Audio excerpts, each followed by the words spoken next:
আসসালামু আলাইকুম, কেমন আছেন সবাই? অনেক ঠান্ডা পড়েছে। ঠান্ডাতে তো আমার গলার অবস্থা খুবই খারাপ। তার মধ্যেও চেষ্টা করছি ভয়েস দিতে। মাঝে মাঝে অনেক কাশি।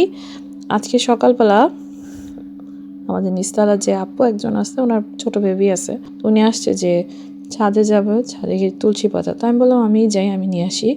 তো সেই সময় আমি দেখলাম মিষ্টি কুমড়ার অনেকগুলো ফুল হয়েছে, যেগুলো দেখতে কিন্তু সাধারণ, মানে 2-3 রকমের মিষ্টি কুমড়া আছে, তার মধ্যে এই ফুলগুলো ছোট সাইজের, দেখতে এত সুন্দর।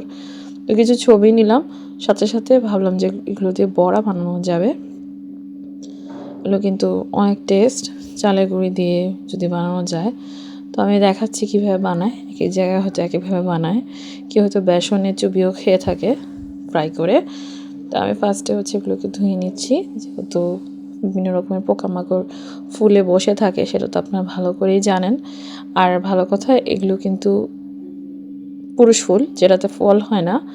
যেটাতে ফল হয় সেটা কিন্তু একটা ফল পিছনে দেখতেই পাবেন ছোট হয়ে, তারপর ফুলটা হবে, ওইটা হচ্ছে ফলের ফুল। আর এটা হচ্ছে পুরুষ ফুল, এটার প্রয়োজন নেই। এটা যেহেতু পরাগায়নের জন্য হেল্প করে, ওইটা হয়ে যায়, কারণ আমার এখানে যথেষ্ট পশু পাখি আছে। আর গাছে কিছু ফুল রেখেও আসছি, সব নিয়ে এসে পড়িনি।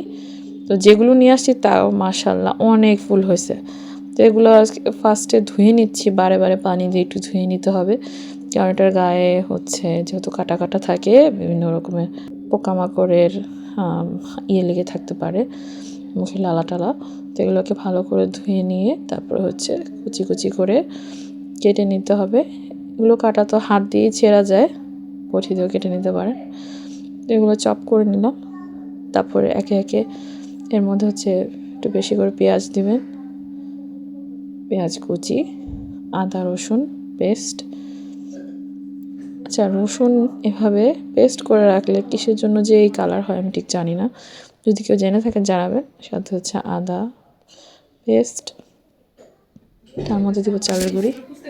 যেটা বলছিলাম, চালের গুঁড়ি দিচ্ছি। চালের গুঁড়ি দিব এটার মধ্যে, কোনো রকম আটা ব্যবহার করব না। চালের গুঁড়িটা দিলে ক্রিস্পি হয় এরকম টাইপের বড়া বা পাকোড়া বানালে। তো এর মধ্যে একটু বেশি করে চালের গুঁড়ি দিলাম। তারপরে এখানে দুটো জিনিস ইনগ্রিডিয়েন্ট দিয়েছি, যেটা এখানে আমি ভিডিওতে দেখাইনি। এটা হলুদ মরিচও দিয়েছি। তো সিম্পলি শুধু মাখিয়ে নেবেন, এখানে কিন্তু পানি দিইনি। মাখানোর সাথে সাথে একটু লিকুইডই ছিল। তেল গরম করবেন, তেলের মধ্যে জাস্ট একটু দিয়ে দেখছি তেলটা গরম হয়েছে কিনা, তারপর ছেড়ে দিবেন। এটা একটু শ্যালো ফ্রাই যেটা বলে সেটা করে নেবেন, ডুবো তেলে ভাজতে যাবেন না, তাহলে তেলের প্রয়োজন নেই। আর জিনিসটা অল্প তেলেই সুন্দর মতো হয়ে যায়। একটু চেপে নেবেন, একদম ফুলা ফুলা হবে না, একটু চাপা চাপা টাইপেরই হবে। চেপে চেপে ভাজতে হবে, বড়া যেরকম হয়ে থাকে।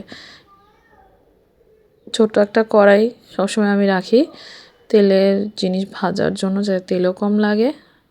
আর জিনিসটা অল্প স্বল্প হলে ছোট কড়াইগুলোতে হয়ে যায়। আর যত পুরাতন কড়াই হয় তত তো আরও ভালো, লাগালাগির কোনো সমস্যাই থাকে না, নাহলে নতুন কড়াই সবসময় লেগে যায়। আর এই যে পাকোড়াগুলো ভাজা হয়ে গেল, এরকম কালার হলে নামিয়ে ফেলবেন। পাকোড়া বা বড়া যেটাই বলেন, এ তো হয়ে গেল। খেতে অনেক টেস্ট। অলরেডি আমি খাওয়া শুরু করে দিই।